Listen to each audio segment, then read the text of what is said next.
Earlier today, I was able to play Fallout 76's Wastelanders DLC early. I had a roughly 30-minute play session on the new DLC, so it's very much so a first look.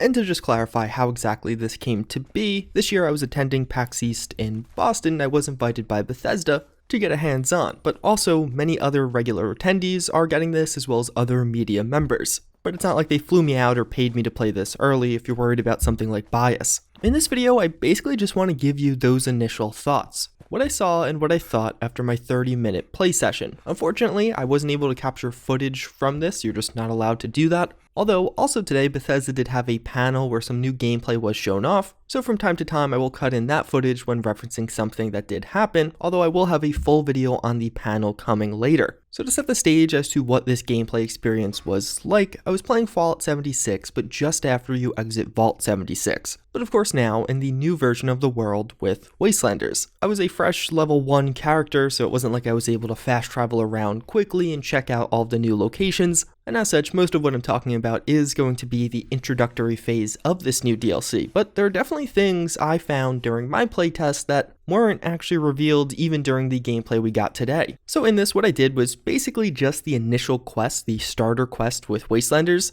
This involved talking to these two people right outside of Vault 76. They'll give you a clue as to where you have to go to next. That specifically will be the Wayward, which is very similar to the traditional start of the game, just across the street from the Overseer's camp. And then I spent a good amount of time interacting with Duchess in the Wayward. And then I just continued on with that quest and some of the subsequent ones in that line. But a few things that immediately became obvious while doing this is, firstly, there are dramatic camera improvements with this DLC. Specifically now, of course, you actually are focused in one particular area when interacting or conversing with another NPC. But this is not like what we've seen with past Fallouts. There's a few additional options. You could see things like a message history, but even further, you could actually free look when talking to somebody. So you can look around or with this actually readjust the camera position. And that tool is actually something interesting that Bethesda has been using quite a bit through this. So now sometimes when you're talking to two people, the camera will actually automatically shift unless you manually move it yourself, but in a very much so automated way. I would look at Duchess and then gradually would move over to look at Mort. Even further, during some of these conversations, I actually had the NPC do something. Like at one stage, I was still in the dialogue tree, I was still talking, but Duchess actually stood up from the bar, walked away, and got something from the table behind her. And the conversation kind of progressed through this, and it was actually pretty cool. There's definitely significant improvements to the dialogue screen overall. They use pretty significant blurs to identify who's talking at a given time and blurring out everything else, and sometimes this will switch from one character to another. And actually to comment on that, watching the build from Bethesda stream, what I've been using in the background, I don't think it actually is blurred as much. Like I could almost see nothing behind some of these characters. Although one thing that really stood out to me, and honestly kind of surprised me, I didn't expect to have that reaction, was just how natural this all felt. Granted, I was playing solo, but as far as this fitting into Fallout 76, it felt seamless. As I was talking to some of these NPCs, I didn't feel like I was playing some drastically different game, but they fit in really well with what we have already. And if anything, I think after playing this, it's going to be very hard to go back to the old style where you just click to interact and the NPC gives you a flat-out information dump. As far as the dialogue itself, and more specifically what dialogue choices were there, it was very similar to Fallout 4. Now, of course, this isn't using the forced 4-choice style like we saw in Fallout 4, so that is definitely a plus of this one. But as far as what you could say, how much depth you could get, at least out of the few characters I talked to, it seemed basically on the same level as my Fallout 4 experiences. It wasn't drastically better, and it wasn't drastically worse. But again, this is just my first impressions. I got a small glimpse at the game, so it's hard to say that overall. Although as far as the voice acting, it was all really high quality.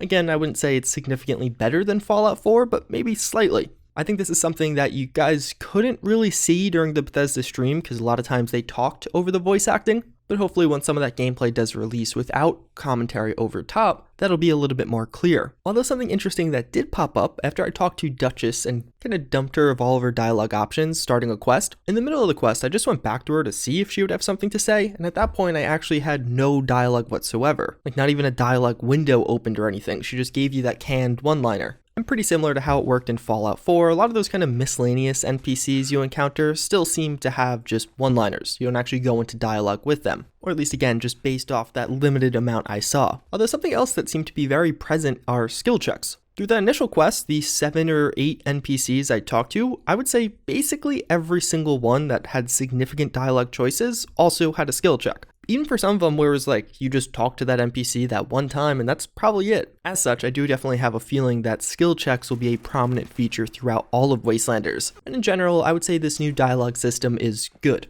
As far as the interface and all that goes, it's probably the best we've ever had in a Fallout. It's not necessarily a giant leap forward from some past games like 3 in New Vegas, but it's definitely an improvement. It has little modernizations all throughout it. It also seems like there's going to be more traveling NPCs or just miscellaneous NPCs wandering throughout. We of course know of Grom, who is the traveling trader, but during this I actually just stumbled upon a random traveling vendor. And like that was literally his name. It was like traveling vendor or traveling merchant. And also I got to fight off some of the new raider types that do show up with this. These are the Blood Eagle raiders, and they're actual raiders, like Fallout 4 raiders, not the raider faction that you can join. They didn't have any dialogue and just attack you on sight. With them, I wasn't totally clear if it was actually a quest prompt, that I did something and it made them show up, but more so it might have been just they were wandering down that road and happened to see me and start attacking me. So to some degree, it looks like we're getting more of those NPCs travel features, if you're familiar with that mod for Fallout 4. More NPCs on the roads throughout the map, which is actually pretty cool. If done well, I think that could actually have a pretty good effect at actually making the world feel more lived in, like humans actually did just move here. I don't want to give away any major spoilers with this, not that I know major spoilers during my 30 minutes with the DLC.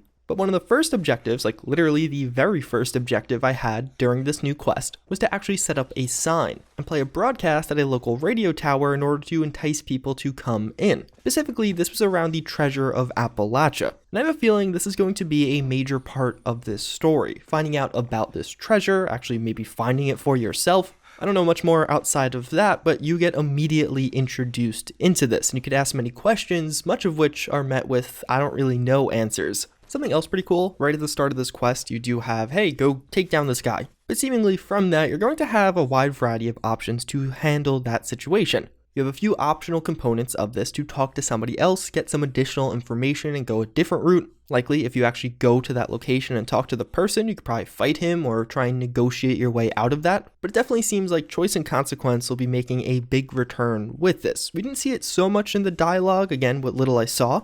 So if you want to spend the time getting the backstory, getting the supplies, you could do that, which is definitely cool. It's not something we saw previously with this game so much. And that was also really represented with the dialogue. Most of those dialogue options were just extra, giving you additional backstory, lore, or context as to your current quest, but you didn't actually have to use them. If you just wanted to quickly get through the dialogue tree, you could do that. But then as a final note, my overall thoughts and impressions on my 30-minute experience with Wastelanders. For one, it was definitely too short to get a comprehensive feel for the DLC, although what I saw I liked. I'm definitely excited for the DLC, and if this is the direction they're taking all future DLCs, I think a lot of people also will enjoy it. If they could sort out some of the other issues with the company or the game and continue to pump out content like this, I think it'll make a lot of people happy. It felt like Fallout. Like that true multiplayer Fallout many of us had hoped for originally. Just having dialogue choices, human NPCs that you can interact with, and all of that, I think could do a lot for this game and actually really improve it in many ways.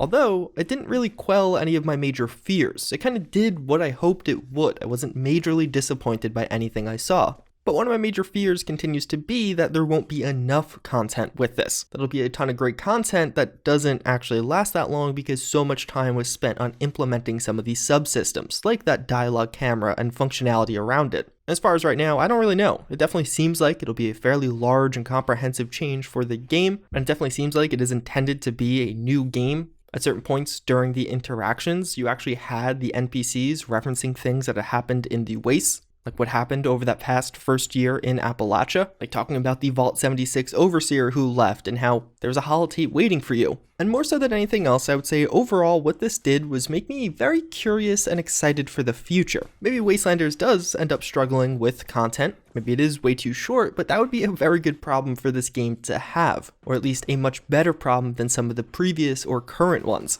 If it leaves fans just wanting more and more, I think there's a lot of interesting ways they could take these systems and actually incorporate dialogue choices and human NPCs with a multiplayer Fallout. So overall, it's definitely something I think we should all be looking forward to. At the end of the day, it is a free update, and considering at many places you could find Fallout 76 for under $30, it's not a bad buy, especially after this DLC does drop. There's a lot of existing content in the game, and I definitely think you could get your $20 to $30 worth. I know some of you were wondering why this video didn't go up yesterday, so just kind of a at the end update. I actually filmed everything you just heard yesterday when I played Wastelanders, assuming you are watching this as it goes live. But after playing it, I tried to edit the video. I wanted to have some of that background footage from the stream, and I tried literally for 2 hours to actually download the stream on my crappy internet Wi-Fi, but downloads kept breaking, certain tools didn't work on my Mac, and eventually I just rage quit and said I'll deal with it in the morning, and hence you're seeing this video about 12 hours later than intended. But either way, later today I should have my video on the actual stream and presentation and panel Bethesda did feature. We got a lot from that, a lot of interesting things about Fallout 76 and its future. But otherwise, I thank you all again for watching. Hopefully you found this video informative or even somewhat helpful. But until next time, I thank you again, and I hope to see you all later.